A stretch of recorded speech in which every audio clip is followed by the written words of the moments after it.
안녕하세요. 이렇게 쉽게 배우는 세금 20세입니다. 지금부터 제가 생동차로 1년 8개월 만에 세무사 시험을 합격할 수 있었던 비법에 대해서 모두 알려드리도록 하겠습니다. 저희 합격 수기가 여러분들께 도움이 되길 바랍니다. 저는 세무사 2차 시험을 62점 5점으로 동차 합격했습니다. 2차 시험을 동차 합격할 수 있는 비결을 알려드리기 전에 동차생이 가져야 할 마인드를 먼저 알려드리도록 하겠습니다. 일반적인 동차생들은 2차 시험을 붙을 수 있을 거라 생각하지 않습니다. 기간이 3개월로 매우 짧기 때문입니다. 하지만 우리는 그런 사람들과 반대로 행동하고 생각해야 됩니다. 이번 시험이 마지막이라는 생각으로 3개월을 죽어라 공부해야지 합격할 수 있습니다.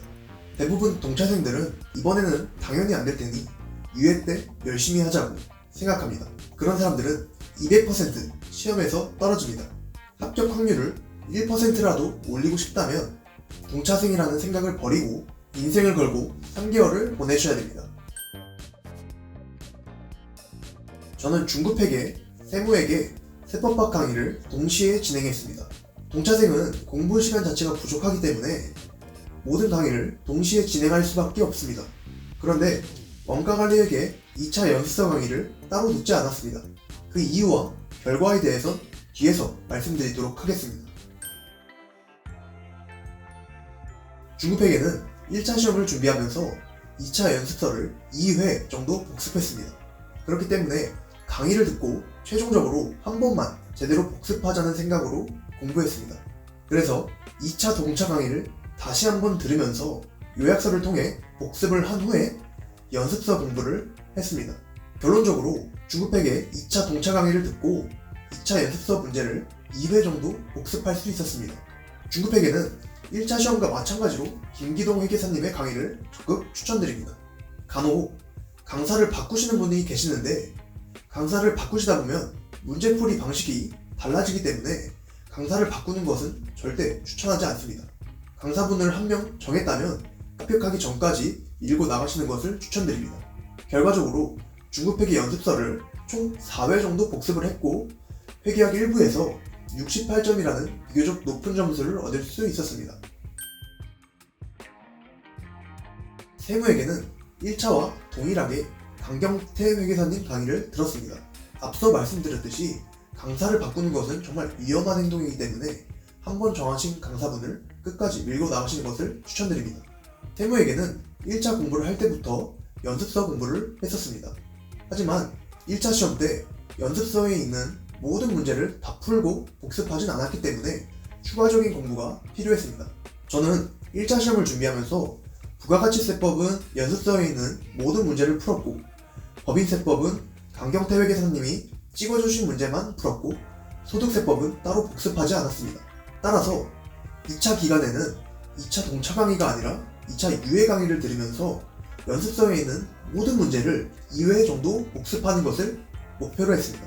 결론적으로 부가가치세법은 연습서에 있는 모든 문제를 풀었고 법인세법은 합병, 분할, 연결을 제외한 모든 문제를 풀었었고 소득세법은 법조문만 잘 암기하면 된다고 생각했기 때문에 강경태 회계사님이 찍어주신 문제만 복습했습니다. 양도소득세는 따로 복습하지 않았습니다. 양도소득세는 시간의 여유가 있으신 분이라면 반드시 하시는 것을 추천하지만 동차생은 시간적 여유가 없기 때문에 내용도 많고 어렵지만 배점이 크지 않은 양도소득세는 버리시는 것을 추천드립니다. 이러한 방식으로 공부를 해서 저는 회계학 2부에서 66점을 얻을 수 있었습니다. 세법학은 유은종 세무사님의 강의를 들었습니다. 세법학은 사람마다 공부하는 방식이 모두 다른 것 같습니다. 세법학의 내용이 방대하고 어렵기 때문에 사람의 능력에 따라 공부 방식에서 차이가 발생하는 것 같습니다. 따라서 제가 했던 방식을 알려드릴 테니 따라 하시는 것을 추천드리지만 원치 않으신다면 자신의 방법을 고수하는 것도 괜찮습니다. 저는 먼저 유은종 세무사님의 기본 강의를 통해 임팩트 세법학 책을 공부했습니다. 세법학도 기본서가 존재하지만 너무 두껍고 내용도 많기 때문에 사실상 동차생이 기본서를 통해 공부하는 것은 불가능합니다. 따라서 기본서를 요약한 임팩트 세법학 책을 통해 공부했습니다. 임팩트 세법학 책을 2회 정도 빠르게 복습한 후에 곧바로 GS 모의고사 강의를 들었습니다. GS 모의고사 강의란 강사님이 2차 시험과 유사하게 문제를 출제한 후에 풀어보고 해설을 해주시는 강의를 말합니다. 이 과정에서 유은종 세무사님은 코어 세법학이라는 책을 사용하십니다. 따라서 저도 임팩트 세법학에서 코어 세법학을 통해 공부했습니다.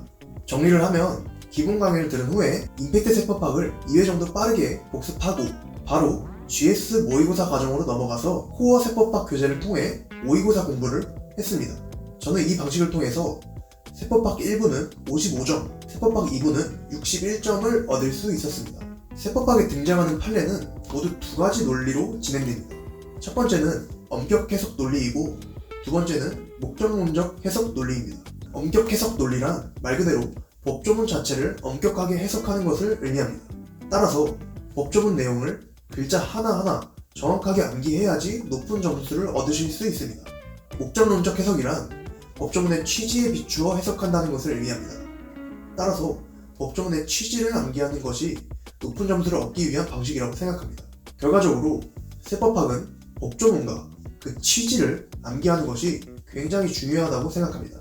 구체적으로 정리를 해보면 세법학 1부는 취지가 더 중요한 것 같고 세법학 2부는 법조문 암기가 더 중요한 것으로 생각됩니다. 일반적으로 동차생들은 원가관리회계 2차 연습서 강의를 듣고 2차 연습서 공부를 하는 것으로 알고 있습니다. 하지만 동차생들은 분량이 많고 내용이 어려운 세법학이라는 존재가 있기 때문에 비교적 배점이 낮은 원가관리회계 2차 강의까지 들을 시간은 없습니다. 또한 연습서를 풀 시간도 없을 겁니다. 저도 그랬습니다. 그래서 저는 원가관리회계 기출문제 10년치를 복습했습니다. 연습서를 볼 시간은 없었기 때문에 기출문제라도 충분히 복습하고 시험장에 들어가자는 마인드로 공부했습니다.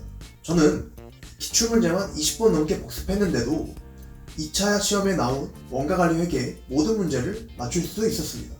세무사 원가관리회계는 비교적 난이도가 낮기 때문에 기출문제만 충분히 복습하셔도 합격 점수를 얻으실 수 있을 거라 생각됩니다.